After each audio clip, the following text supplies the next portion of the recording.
Bonjour les amis, bienvenue sur Charm Stories. Veuillez vous abonner à cette chaîne et partager les histoires avec d'autres. Au fait, pour activer les sous-titres ou les légendes, cherchez l'icône CC sur le lecteur vidéo. Elle sera située dans le coin supérieur droit si des sous-titres sont disponibles. Maintenant, plongeons dans l'histoire.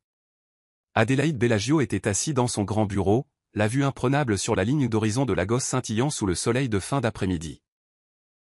Son empire, des hôtels de luxe au vaste domaine, s'étendait sur le territoire tel un témoignage de sa réussite âprement acquise. Mais aujourd'hui, ses pensées étaient loin d'être orgueilleuses. Sa fille Marianne avait de nouveau dépassé les bornes, et cette fois, Adélaïde se sentait plus déterminée que jamais à la mater. Le rapport de son détective privé reposait sur son bureau, détaillant la dernière rébellion de Marianne. Elle fréquentait en secret un fauteur de troubles notoires de Lagos, un jeune homme réputé pour son comportement imprudent et sans avenir notable. Adélaïde serra la mâchoire. Après tout ce qu'il lui avait offert, une éducation d'élite, des opportunités de voyager à travers le monde, une éducation dont la plupart ne pouvaient que rêver, c'était ainsi qu'elle choisissait de le remercier. Depuis le décès de sa mère, Adélaïde s'était donné pour mission d'abriter Marianne, de la protéger des mauvaises influences et des dures réalités de la vie. Mais au lieu de gratitude, elle était devenue plus provocatrice, s'opposant constamment à son autorité. Cela est allé trop loin, pensa-t-il, la tension montant dans sa poitrine. Il ne s'agissait pas seulement de ce jeune homme, il s'agissait de respect. Marianne semblait déterminée à gâcher son avenir, et Adélaïde refusait de le permettre. Elle avait besoin d'apprendre une leçon qu'il serait impossible d'oublier. Il lui apprendrait la responsabilité, et il savait exactement comment s'y prendre. Décrochant le téléphone, Adélaïde composa un numéro familier. L'homme à l'autre bout du fil, William, était le jardinier de la famille, un homme discret et diligent qui travaillait sur le domaine Bellagio depuis plus d'une décennie. William était la définition même de l'humilité, ne demandant jamais plus que son simple salaire et la satisfaction de son travail, et c'est exactement pourquoi Adélaïde le voyait comme la solution parfaite. « William, j'ai besoin de vous voir dans mon bureau », dit Adélaïde d'un ton calme et autoritaire. Quelques minutes plus tard, William frappa doucement au chambranle de la porte, entrant dans le grand bureau. C'était un homme d'une trentaine d'années, la peau burinée par des années de travail au soleil, mais son attitude était toujours calme et respectueuse. « Vous m'avez demandé, monsieur Bellagio ?» demanda William, retirant sa casquette en parlant. Adélaïde étudia William un moment avant de répondre. « Oui, j'ai une proposition à vous faire, William, quelque chose d'inhabituel. » William bougea légèrement, la confusion assombrissant ses traits. « Une proposition, monsieur ? Quel genre de proposition ? » Adélaïde se pencha en arrière dans son fauteuil, joignant les mains sur le bureau devant lui. « Il s'agit de ma fille, Marianne. Je suis sûr que vous avez remarqué son comportement ces derniers temps. » William jeta un regard prudent à Adélaïde. « Eh bien, j'ai remarqué que c'est une jeune femme volontaire, » répondit-il diplomatiquement. « Volontaire est un euphémisme, » dit Adélaïde, la voix lourde de frustration. Elle a été imprudente, prenant des décisions qui pourraient ruiner son avenir. J'ai essayé de la raisonner, mais c'est inutile. Elle doit apprendre la responsabilité, et j'ai décidé qu'elle vous épouserait. La pièce tomba dans le silence. William regarda Adélaïde avec incrédulité, pensant qu'il avait du mal entendre. « M'épouser » balbutia William. « Mais monsieur, je ne suis qu'un jardinier. Marianne, elle ne m'apprécie même pas. Ce n'est pas possible. » Adélaïde fit un geste dédaigneux de la main.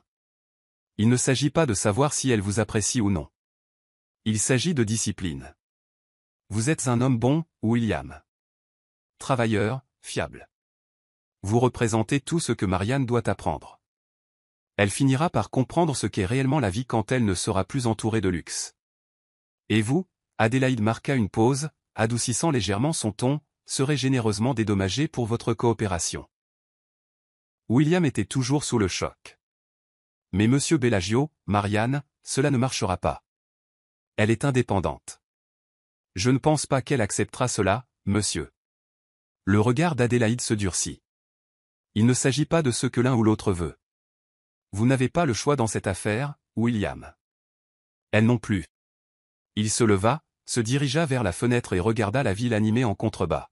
« C'est ma fille, et je ferai ce qui est nécessaire pour la sauver d'elle-même. » Adélaïde Bellagio avait pris sa décision. Une fois qu'Adélaïde décidait quelque chose, il n'y avait pas de retour en arrière possible. Ce soir-là, sa fille, Marianne, rentra chez elle après avoir passé la journée à Lagos.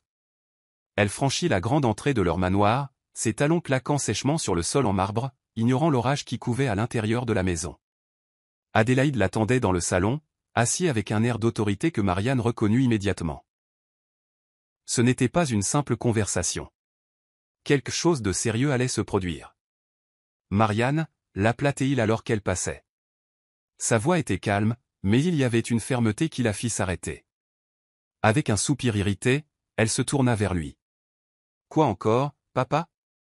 Je ne suis vraiment pas d'humeur pour un autre de tes sermons. » Adélaïde se leva lentement, le visage sévère, les yeux froids. « Il n'y aura plus de sermons, Marianne. Tu as fait tes choix, et maintenant tu en subiras les conséquences. » Elle haussa un sourcil de surprise en croisant les bras. « De quoi parles-tu ? Tu vas te marier, déclara-t-il, la voix ferme et inébranlable. Marianne cligna des yeux, incrédule. « Mariée ? À qui ? Demanda-t-elle, son ton dégoulinant de confusion et de colère. À William, le jardinier, dit Adélaïde, les yeux fixés sur les siens. Pendant un instant, Marianne ne put que le fixer, essayant de comprendre les mots. William ? Le jardinier ? Tu as perdu la tête ? Tu ne peux pas être sérieux, cria-t-elle, le visage empourpré de fureur. Je suis très sérieux, répondit calmement Adélaïde. Le mariage est dans 2 jours. Tu épouseras William, et peut-être alors apprendras-tu ce que signifie vivre dans le monde réel. Le choc et la colère qu'elle ressentit furent écrasantes. Épouser le jardinier ? Elle sortit de la pièce en trombe, furieuse. Mais au fond d'elle, elle savait que son père pensait chaque mot. Il n'y aurait pas moyen de se dérober. Les jours précédant le mariage passèrent dans un flou pour Marianne. Elle essaya tout, discuter, supplier, menacer même de partir. Mais Adélaïde resta inflexible. Sa décision était définitive. Le matin du mariage arriva bien trop vite. Marianne se tenait devant le miroir de sa chambre, contemplant son reflet dans une simple robe blanche. Ce n'était pas le mariage dont elle avait rêvé. Ses cheveux étaient soigneusement relevés, mais il n'y avait aucune joie dans son expression, aucune excitation à propos de ce jour.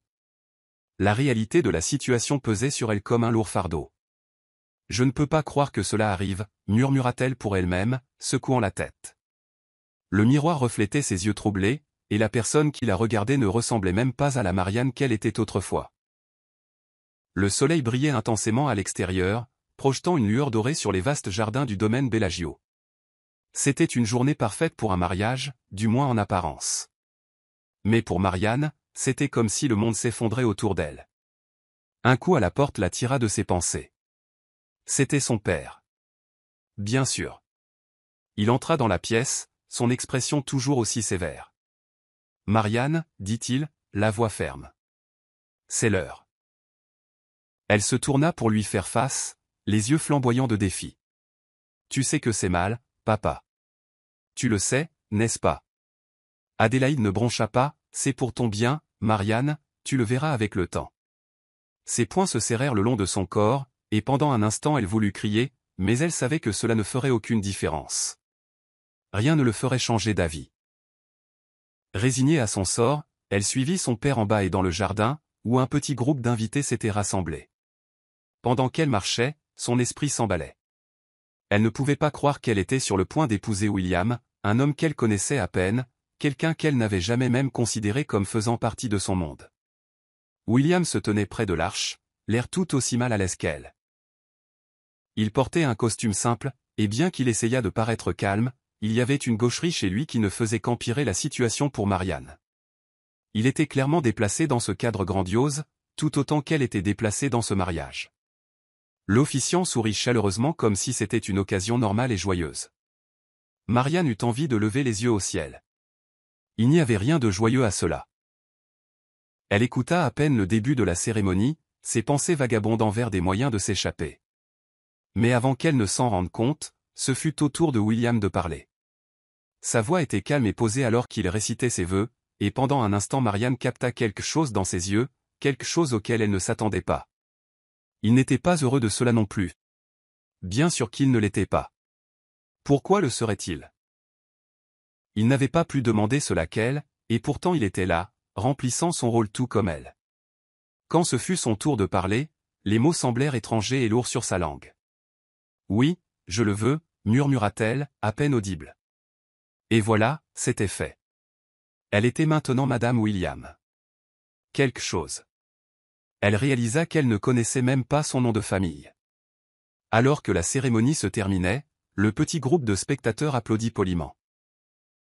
Il n'y eut pas de célébration, pas de joie, juste la froide réalité de ce qui venait de se passer. Marianne lança un regard glacial à son père, qui se tenait les bras croisés, un air de satisfaction sur le visage. Il avait obtenu ce qu'il voulait, mais Marianne se jura qu'elle le lui ferait regretter. William, toujours aussi poli, lui offrit son bras alors qu'il retournait vers la maison. À contre-cœur, elle le prit, le geste semblant maladroit et forcé. Ils marchèrent en silence, ne sachant ni l'un ni l'autre quoi dire. Une fois à l'intérieur, Adélaïde ne perdit pas de temps. « Vous emménagerez dans le pavillon d'amis, dit-il, d'un ton purement professionnel. C'est modeste, mais cela vous conviendra à tous les deux. » Marianne lui lança un regard venimeux. « Bien sûr que c'est modeste. C'est tout l'intérêt, n'est-ce pas? » Adélaïde ignora la pique. « Vous y vivrez comme mari et femme. » « Il est temps que tu apprennes ce qu'est réellement la vie, Marianne. » Trop épuisée pour se battre, Marianne acquiesça simplement, acceptant son sort. Elle n'avait plus l'énergie de discuter. Sans un mot de plus, elle se tourna et se dirigea vers le pavillon d'amis, laissant William et son père derrière elle. Le pavillon d'amis, bien que petit comparé au manoir, était toujours beaucoup plus grand que tout ce dans quoi William avait jamais vécu. Mais pour Marianne, cela ressemblait à une prison. Ce n'était pas la vie qu'elle voulait. Elle était piégée, forcée dans un mariage qu'elle n'avait jamais voulu. William entra quelques instants plus tard, fermant doucement la porte derrière lui. « Je suis désolé, Marianne, dit-il doucement. Je sais que ce n'est pas ce que tu voulais. » Marianne se retourna brusquement, les yeux brillants de colère. « Ce que je voulais? Rien de tout cela n'est ce que je voulais, lança-t-elle. Prenant une profonde inspiration, elle essaya de se calmer. « Mais je suppose que ça n'a pas d'importance, n'est-ce pas? Nous sommes coincés là-dedans maintenant. » William acquiesça, le visage sombre. « Je suppose que oui. » Ils restèrent silencieux un long moment, ne sachant quoi dire. Le poids de leur union forcée pesait lourdement entre eux, et Marianne savait que, quoi qu'il arrive, les choses ne seraient plus jamais les mêmes. Le lendemain matin, Marianne se réveilla au son inhabituel de vaisselle qui s'entrechoquait dans la cuisine. Pendant un instant, elle crut que tout cela n'était qu'un mauvais rêve, mais la réalité la rattrapa rapidement. Elle était dans le pavillon d'amis, mariée à William. Il n'y avait pas d'échappatoire. Soupirant lourdement, elle sortit du lit et se dirigea vers la cuisine. William était assis à la petite table, une tasse de café devant lui. Il leva les yeux lorsqu'elle entra et lui offrit un sourire timide. « Bonjour, dit-il doucement. » Marianne l'ignora, ouvrant le réfrigérateur et attrapant une bouteille d'eau. Elle n'était pas d'humeur à bavarder, pas avec lui. « Tu devrais manger quelque chose, » dit William doucement, sa voix calme mais persistante alors qu'il posait une assiette d'œufs brouillés sur la table de la cuisine. Marianne Bellagio jeta un coup d'œil à l'assiette. Cela avait l'air correct, mais elle n'était pas d'humeur à manger. Sans un mot, elle prit une bouteille d'eau, but une longue gorgée et la reposa sur le comptoir avec un bruit sourd. « Je n'ai pas faim, » dit-elle sèchement. William acquiesça, son visage impénétrable alors qu'il retournait à son café. Le silence entre eux était épais, lourd du poids de leurs circonstances. Marianne sentait qu'il la regardait, mais elle refusait de croiser son regard. Elle se sentait piégée, étouffée par la réalité de ce mariage forcé. Elle avait besoin de s'échapper, ne serait-ce qu'un instant. Sans rien dire, Marianne attrapa sa veste sur le crochet près de la porte et sortit en trombe, laissant la porte claquer derrière elle. L'air frais du matin lui frappa le visage, offrant un bref sentiment de soulagement. Mais ce n'était pas suffisant pour calmer la tempête de frustration qui montait en elle. Elle resta un moment debout, regardant le vaste vignoble qui entourait le pavillon d'amis. Le soleil projetait une chaude lueur dorée sur les rangées de vignes qui s'étendaient à travers le domaine, avec les montagnes au loin créant une toile de fond magnifique. Mais rien de tout cela n'importait à Marianne. Tout ce qu'elle voyait, c'était la prison que sa vie était devenue. Elle se mit à marcher, ses pas rapides et déterminés, comme si elle pouvait distancer sa colère. Elle ne savait pas où elle allait, mais n'importe où valait mieux que de rester à l'intérieur avec William, l'homme qu'elle avait été forcée d'épouser. Alors qu'elle errait dans le vignoble, les souvenirs de son ancienne vie envahirent son esprit. Les virées shopping à Paris, les dîners somptueux à Beverly Hills et les vacances extravagantes sur des îles privées. Tous les luxes qu'elle avait tenus pour acquis avaient maintenant disparu. Son père, Adélaïde Bellagio, un puissant milliardaire, lui avait tout retiré pour tenter de lui donner une leçon en la forçant à cet arrangement absurde avec William, un simple jardinier qui travaillait sur le domaine. « C'est tellement stupide », murmura-t-elle entre ses dents, donnant un coup de pied dans un petit caillou en marchant. « Je ne devrais pas être ici. Je ne devrais pas être coincée avec lui. » Pendant un moment, elle marcha sans but, laissant le vignoble s'étendre comme un labyrinthe sans fin. Mais alors que le soleil montait plus haut dans le ciel, Marianne réalisa qu'elle ne pouvait pas éviter l'inévitable éternellement. Elle devrait retourner au pavillon d'amis, où William serait toujours. Calme, patient, attendant qu'elle reconnaisse sa présence. Sa capacité à rester imperturbable face à la situation l'exaspérait.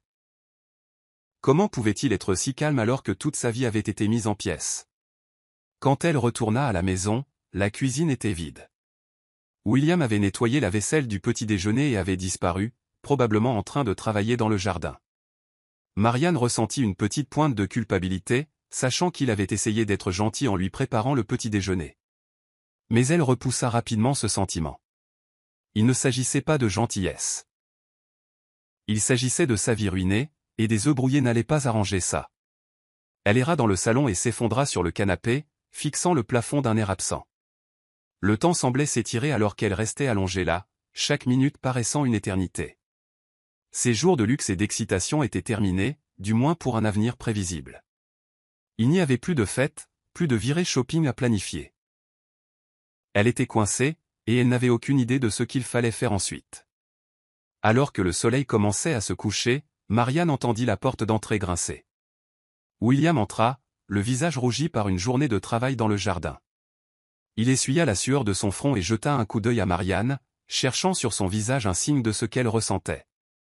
Elle resta impassible, les bras croisés. « Je vais préparer le dîner », dit-il après un moment. « Tu es la bienvenue si tu veux te joindre à moi. » Marianne ne répondit pas. Elle le fixa simplement, son expression vide. Après une pause, William soupira et se dirigea vers la cuisine, le bruit des casseroles et des poêles emplissant bientôt la maison silencieuse. Pendant un instant, Marianne envisagea de sortir à nouveau juste pour échapper à la gêne, mais quelque chose la retint. Elle ne pouvait pas tout à fait mettre le doigt sur ce que c'était. Peut-être était-ce l'étrange sentiment de calme qui émanait de William, un calme qui contrastait si vivement avec sa propre agitation intérieure. Assise là, écoutant les bruits familiers de la cuisine, Marianne réalisa quelque chose. William ne se battait pas contre elle. Il ne repoussait pas sa colère ni n'essayait de la forcer à parler. Il lui laissait de l'espace, lui permettant de tout assimiler à son propre rythme. C'était exaspérant, mais en même temps, il y avait quelque chose d'étrangement réconfortant là-dedans. Pourtant, Marianne n'était pas prête à s'adoucir. Elle ne pouvait pas baisser sa garde, pas alors qu'elle était déterminée à rendre cette situation aussi difficile que possible. Si son père pensait qu'elle allait simplement accepter ce mariage et passer à autre chose, il se trompait, lourdement. Le lendemain matin, Marianne se réveilla au son des oiseaux gazouillant devant sa fenêtre, bien loin des bruits de la ville animée auxquels elle était habituée. Pendant un bref instant, elle oublia où elle était jusqu'à ce que la dure réalité la frappe. Elle était toujours dans le pavillon d'amis, toujours coincée dans ce mariage arrangé avec William, et rien n'avait changé. Soupirant, elle s'assit et regarda par la fenêtre. Elle pouvait voir William déjà au travail dans le jardin, s'occupant soigneusement des plantes avec la même précision qu'il semblait appliquer à tout. Même de loin, elle pouvait voir la concentration sur son visage. C'était comme si le monde autour de lui n'existait pas quand il était dans le jardin. Marianne resta un moment à la fenêtre, l'observant. Elle n'avait jamais compris les gens comme William, les gens qui trouvaient satisfaction dans les choses simples. Pour elle, la vie devait être vécue. Une prise de conscience le frappa. Ce n'était pas la même épouse effacée qu'il avait l'habitude de contrôler d'un simple froncement de sourcils ou d'une remarque cinglante. Quelque chose chez Selena avait changé, et il ne pouvait pas comprendre comment ni pourquoi. Cela le dérangeait plus qu'il ne voulait l'admettre. Puis c'est arrivé. Asensia est devenue virale. Selena avait passé des semaines à perfectionner une courte vidéo de bien-être, intitulée « Réinitialisation matinale de l'état d'esprit ». Elle présentait une simple routine de 5 minutes de respiration profonde, d'étirements doux et d'affirmations positives, quelque chose que tout parent occupé pouvait intégrer dans un emploi du temps chargé. Jordan, avec ses relations, aida à diffuser la vidéo sur diverses plateformes de médias sociaux. Puis, une célébrité maman de premier plan la partagea sur son propre profil, louant son aspect pratique. La vidéo accumula des millions de vues en quelques jours, propulsant Asensia sous les feux de la rampe. Selena regarda en temps réel son nombre d'abonnés monter en flèche et ses ventes exploser. Elle était à la fois exaltée et terrifiée. Elle savait que maintenir son anonymat sous un intérêt aussi intense serait difficile. Mais Jordan la rassura qu'elle pourrait gérer soigneusement l'identité de la marque. Laissant simplement les gens supposer que Selena était une fondatrice réservée qui préférait la vie privée. Suite au succès viral de sa vidéo, de grandes marques de bien-être et de style de vie commencèrent à contacter Asensia pour des collaborations potentielles. Selena avait l'impression d'être dans un rêve, répondant aux emails avec une excitation feutrée, planifiant des réunions sous son pseudonyme et naviguant sur la vague de célébrités soudaines avec les conseils de Jordan. Pendant ce temps, dans la grande maison, Marcus restait ignorant de l'identité de cette marque dont tout le monde parlait avec enthousiasme. Plus d'une fois, il vit des titres sur Asensia apparaître sur son fil d'actualité. Asensia, la marque de bien-être holistique en plein essor. Il y jeta à peine un second regard. Selena étouffa un rire chaque fois qu'elle le surprenait en train de lire des articles sur sa propre entreprise sans la moindre idée que c'était la sienne. Chaque soir, elle suivait ses statistiques qui montaient en flèche, le cœur battant de joie. Elle menait une double vie, femme au foyer fatiguée le jour, entrepreneur viral la nuit, et elle ne s'était jamais sentie aussi vivante. Un mois plus tard, Selena reçut un email intrigant. Elvad Corp, une entreprise de bien-être en entreprise bien connue, voulait discuter d'un partenariat. L'email disait « Le succès récent d'Asensia correspond parfaitement à notre mission d'intégrer le bien-être holistique dans l'environnement professionnel. Nous aimerions explorer une collaboration potentielle ou une acquisition de marque. Êtes-vous ouverte à une réunion ?» Les mains de Selena tremblaient en lisant ces mots. Elvad Corp était une grosse entreprise. Une puissance de plusieurs millions de dollars. Une collaboration avec eux pourrait propulser Asensia vers de nouveaux sommets. Excitée, elle appela Jordan et lui demanda conseil. Accepte la réunion, l'encouragea Jordan. Même si vous ne finalisez rien, c'est une énorme opportunité de réseauter et de voir quel type d'évaluation ils accordent à Asensia. Elles organisèrent une réunion virtuelle, avec Jordan agissant comme agent de liaison de Selena. Selena garda sa caméra éteinte et se présenta comme la fondatrice. Les représentants d'Elvad Corp exprimèrent leur admiration pour la croissance rapide et l'identité de marque d'Asensia. Leur négociateur principal mentionna même que certains employés de leur entreprise utilisaient les vidéos d'Asensia dans le cadre de leur routine matinale. Selena répondit calmement à leurs questions, projetant de la confiance malgré son pouls qui s'emballait. Elle expliqua la philosophie d'Asensia et laissa entrevoir les expansions à venir. Plus de cours numériques, une application potentielle et des produits de bien-être sélectionnés. L'équipe d'Elvad Corp était intriguée. Nous aimerions discuter d'un investissement potentiel ou même d'un rachat, déclara l'un des dirigeants vers la fin de l'appel. Si vous êtes ouverte à entendre nos conditions, nous pouvons préparer une proposition formelle. Selena jeta un coup d'œil à Jordan, qui fit un pouce levé de soutien. Oui, répondit Selena. Nous serions heureuses d'évaluer toute proposition que vous nous soumettriez. Après la réunion, elle se déconnecta, le cœur battant. C'était plus grand qu'elle ne l'avait jamais imaginé lorsqu'elle avait griffonné pour la première fois, Asensia, dans son vieux cahier. Si cet accord se concrétisait, elle aurait la stabilité financière nécessaire pour assurer l'avenir de ses enfants et se libérer véritablement de l'emprise de Marcus, si cela devait arriver. 2 semaines plus tard, Selena reçut un message de Jordan qui faillit lui arrêter le cœur. L'entreprise de Marcus est l'un des soumissionnaires. Il s'avéra qu'Elvad Corp ne cherchait pas seulement à collaborer avec Asensia, mais aussi avec d'autres équipes de financement d'entreprises pour une levée de fonds massive. L'entreprise de Marcus, Grant et Associates, avait apparemment soumis une proposition pour gérer la structuration financière de l'accord. Bien sûr, Marcus n'avait aucune idée que la SE à la tête d'Ascensia était en fait sa femme, Selena et Grant. Les émotions de Selena bouillonnaient, mêlant appréhension et un étrange frisson. L'homme qui avait annulé sa carte de crédit, qui avait dénigré ses ambitions, était maintenant en compétition pour fournir des services de financement à la marque qu'elle avait construite en secret. L'univers aurait difficilement pu orchestrer un retournement de situation plus poétique. Jordan proposa une stratégie. Garder la véritable identité de Selena cachée jusqu'à la réunion officielle du conseil d'administration. Puis, au bon moment, Selena se révélerait comme la PDG d'Ascensia. Le rebondissement dramatique pourrait même jouer en leur faveur. Selena hésita un instant, préoccupée par les retombées personnelles. Mais finalement, elle accepta. Marcus lui avait fait subir suffisamment d'humiliation. S'il devait découvrir la vérité, autant que ce soit selon ses conditions.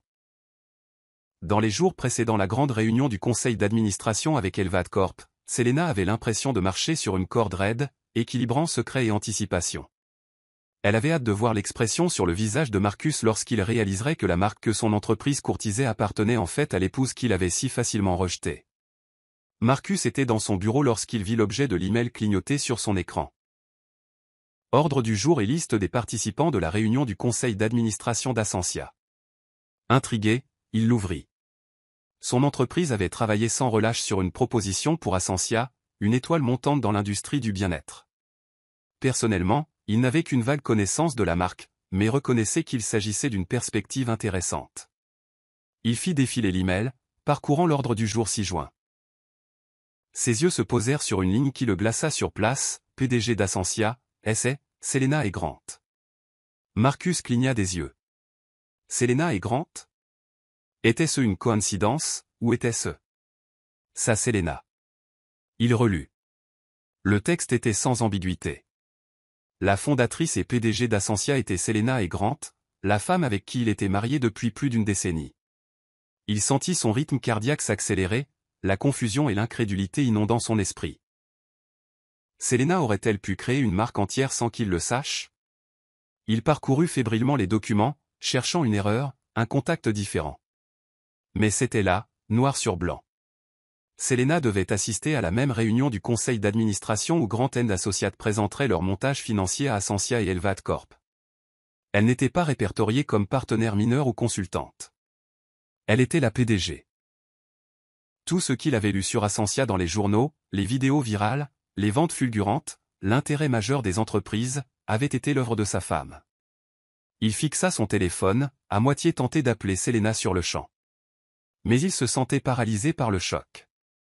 Les souvenirs affluèrent, son défi silencieux, son refus de supplier pour de l'argent, l'annulation brutale de sa carte de crédit. Avait-il tout mal calculé?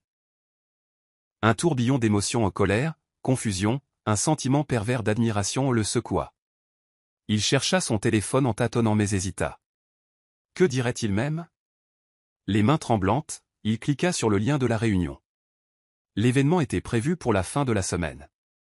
Il avait 4 jours pour digérer la réalité que la femme qu'il avait marginalisée et rejetée était maintenant la clé pour décrocher l'un des plus gros contrats de sa carrière. Le matin de la réunion du conseil d'administration, les nerfs de Marcus étaient à vif. Grant & Associates avait mis le paquet pour impressionner Ascensia et Elvad Corporation. La salle de conférence était élégamment aménagée, avec des diapositives, des graphiques et une proposition financière méticuleusement élaborée. Marcus portait son plus beau costume et sa plus belle cravate, essayant de cacher le tumulte intérieur.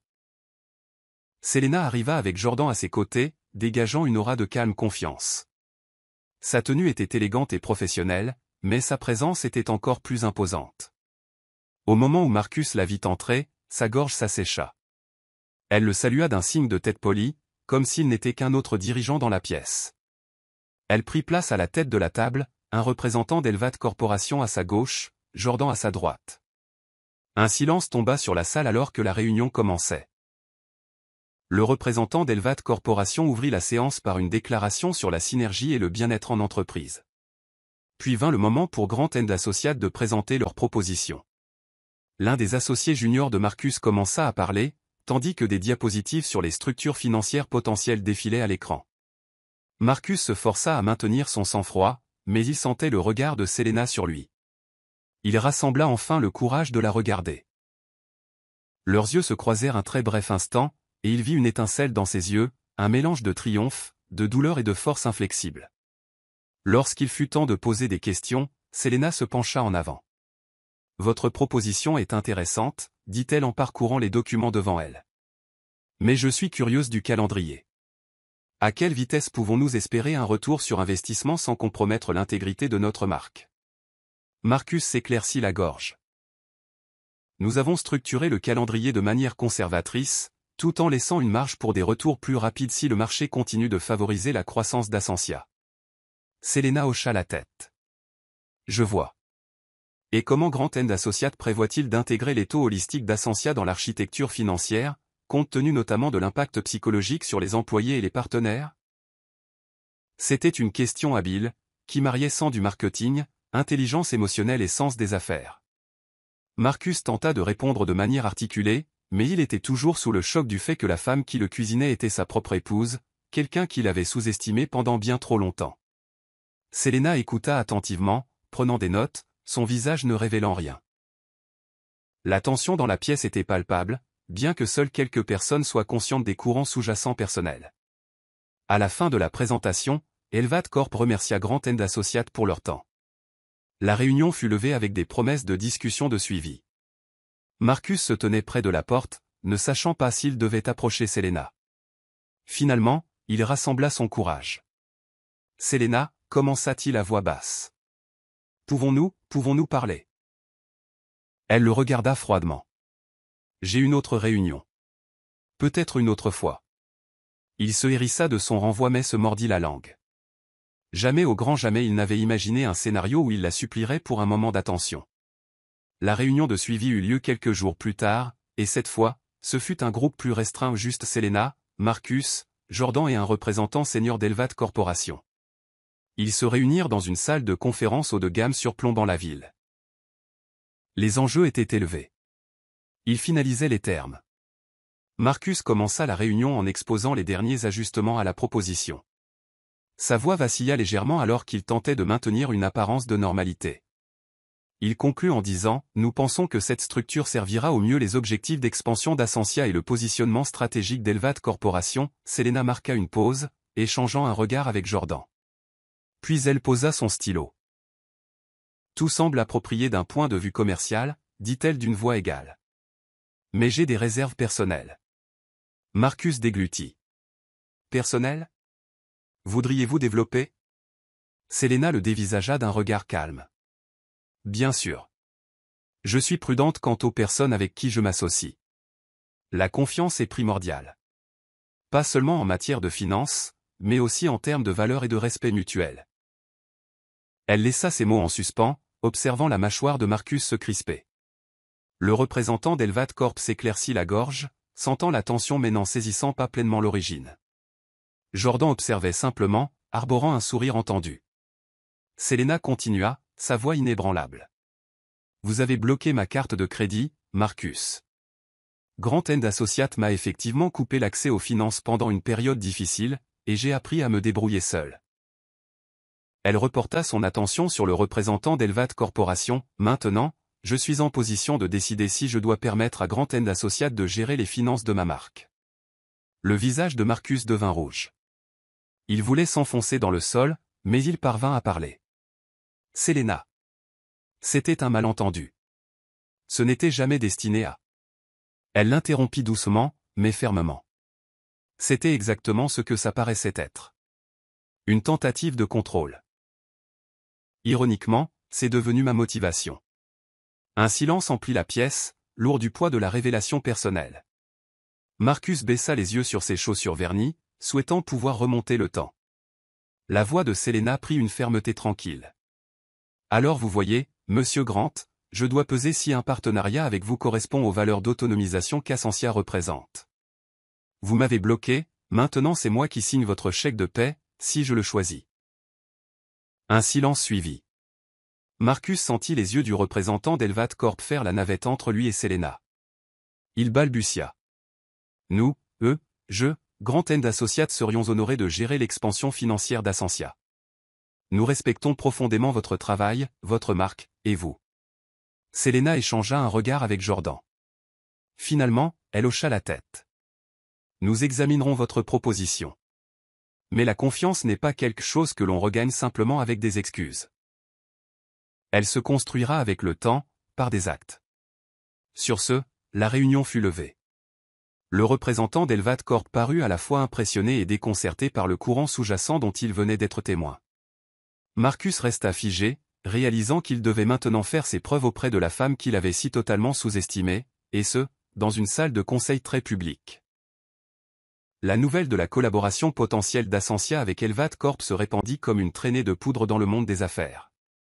L'histoire prit une tournure encore plus sensationnelle lorsque quelqu'un divulgua des détails sur le fait que la fondatrice de la marque était mariée à un associé d'une des entreprises soumissionnaires, Marcus Grant. Les spéculations allaient bon train en ligne. Une épouse construit en secret une entreprise de plusieurs millions de dollars, son mari laissé dans l'ignorance. Les tabloïds se régalèrent du drame, dépeignant Selena comme une entrepreneure mystérieuse qui avait déjoué son époux crédule. Des mèmes inondèrent les médias sociaux, représentant une femme triomphante étiquetée, PDG d'Ascensia, marchant sur une silhouette impuissante étiquetée, Marie. Selena grimaça devant certains des titres à sensation, mais elle reconnut également le potentiel marketing. Les gens affluaient sur les pages d'Ascensia, désireux de découvrir la marque de bien-être derrière le scandale. Son nombre d'abonnés monta en flèche et les commandes de ses produits se multiplièrent. Marcus, de son côté, se retrouva la cible de railleries au sein de son cercle professionnel. Il entra un matin au bureau pour trouver un jeune associé lisant une chronique à potin avec un sourire narquois. Un autre collègue tenta de lui offrir des mots de sympathie, mais cela ne fit qu'approfondir son embarras. Il avait été si sûr de son contrôle, pour apprendre que sa femme était une force qu'il avait sévèrement sous-estimée. Selena, pendant ce temps, navigua avec soin l'afflux d'attention. Elle publia une déclaration mesurée, reconnaissant les rumeurs sans divulguer de détails personnels. Ascensia reste dédié au bien-être holistique pour tous. Notre objectif est de donner aux individus les moyens de trouver l'équilibre, la paix et la vitalité. Les questions personnelles mises à part, nous nous engageons à continuer de servir notre communauté avec intégrité et innovation. La déclaration devint virale, recueillant des éloges pour sa réponse posée. Marcus, voyant la vague de soutien public pour Selena, ressentit un mélange de regret et d'incertitude. Il l'appela un soir, la voix soumise. « Selena, pouvons-nous s'il te plaît parler ?» Elle marqua une pause, réfléchissant. « D'accord, dit-elle enfin, mais pas au téléphone. Rencontrons-nous dans un endroit neutre, mon avocat m'a conseillé de garder les choses formelles. » Le cœur de Marcus se serra à la mention d'un avocat. Il réalisa que la situation était plus grave qu'il ne l'avait jamais imaginé. Les rôles s'étaient inversés, et il était maintenant à la merci de Selena, tant professionnellement que personnellement. Ils convinrent de se rencontrer dans un café élégant du centre-ville. Selena arriva la première, habillée élégamment, son attitude posée. Marcus la rejoignit peu après, visiblement anxieux. Le bourdonnement des machines à expresso et le bavardage des clients emplissaient l'air. Il commença maladroitement. « Je veux juste dire que je suis désolé, Selena. Pour tout. Je n'avais aucune idée que tu... » Elle le coupa doucement. « Marcus, laisse-moi t'arrêter là. Il ne s'agit pas pour moi de vouloir des excuses. Il s'agit pour toi de reconnaître que tes actions étaient délibérément nuisibles, annuler ma carte, m'ignorer, dénigrer mes efforts. Et ce n'est que la partie émergée de l'iceberg. » Il passa une main dans ses cheveux. « Tu as raison. J'étais arrogant. Je croyais que ma carrière était tout. Je t'ai prise pour acquise. Te couper ta carte de crédit était un coup bas. J'étais en colère à propos des finances et je m'en suis pris à toi. » Selena remua son latte, les yeux fixés sur le tourbillon de mousse. « Jappé.